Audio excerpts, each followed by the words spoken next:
why do we think there have been so many anti-Semitic attacks last year, and why the record number of incidents is so high, given what happened on October the 7th? But is there too much hate around? What is happening, do you think? Well, I think certainly since the Hamas terror attacks on the 7th of October, we've seen a massive rise in anti-Semitic activity across the UK.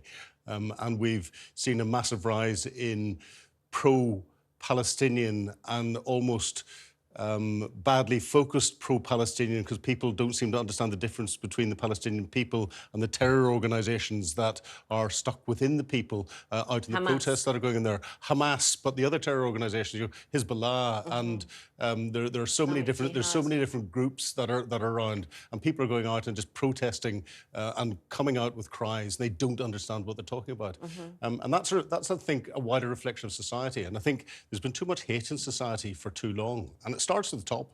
We've seen some of your former colleagues in the House of Commons come out with hate speech in the sound bites that they're putting out. And we live in an era of politics by sound bites. And we live in an era of social media as well. And it's the social media that empowers a lot of that and acts as a catalyst and a focus to get it pushed around really, really fast indeed. And for some reason or other, you'll get perfectly normal people who you could have a sensible conversation with face-to-face. You put them onto social media behind an anonymous account, and all of a sudden they become aggressive and the hate comes out and everything else. And this is something that's wrong in society. And if we don't get control of it quickly, I think it'll undermine our very democratic principles. And Becca, do you think that the language people use from behind a keyboard has now become normalised into everyday speech? What people would only put in the privacy of their homes or from behind it, or their bedrooms. I've got this image of, lots of individuals, 14, 15-year-old young men sat in their mother's, upstairs in their mother's house in their underpants behind their keyboards, bashing out all this hate.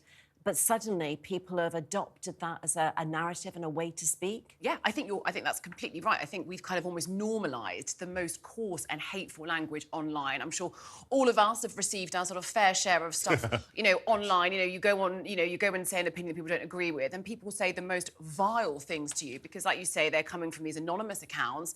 They've got, you've got no idea who they are, and they feel kind of emboldened by the anonymity. And one of the things that really struck me about the report today was the number of anti-Semitic incidents being committed by people under the age of 18, which I think, again, shows this kind of almost like radicalisation online. And to your point, people conflating kind of support for the people of Gaza, which I think is legitimate, with support for Hamas. And they're not the same things. And there's a big misunderstanding and confusion, actually, about the politics at play here. Again, I think through social media, you get these kind of activists who pretend to be journalists, and suddenly everyone gets a bit confused about, who the good guys and the bad guys are. Yeah, that's very true. One of the first incidents that took place, it was the 7th of October when Hamas attacked Israel.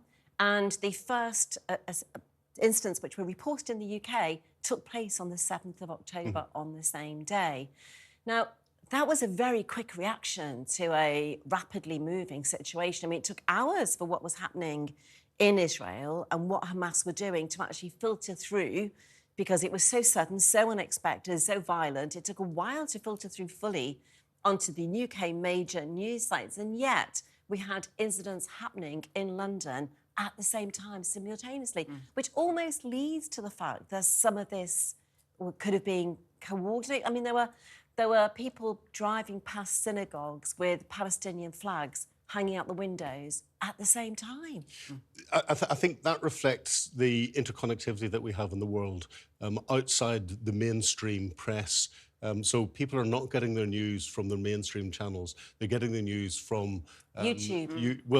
YouTube, but more likely Telegram or other social media or communications means online. So people were getting direct feeds from those groups inside Gaza and inside Israel, and they were seeing the videos, and they were then going out and going, "Look at this," and they were getting the videos on Telegram and Signal and other. So to explain to people who may not know, that's a bit like WhatsApp, but it's the encryption. WhatsApp is encrypted. It's a communications means like WhatsApp, like Signal, they're all different communications. So they'll have groups on those platforms where people would have got the videos and the images and what was happening faster than we were getting it onto our television screens in the UK. The big difference is I think the mainstream press has to verify stuff. So Yeah. you've got that time delay that's built in to go and check, is this genuine? Where's it come from? What's happening? And everything else. Whereas... And there's an Ofcom obligation for... Exactly. Whenever it goes out on these channels, there's no verification whatsoever. And that's why they are huge disinformation channels as well, which is what stimulates a lot of the hate that we have in society too. Because there's a lot of the information that's going around is, frankly, false. Yeah, and there's a warning to everyone: just take your news from major news outlets, where Ofcom have laid down regulations which ensure that those outlets have to verify the news.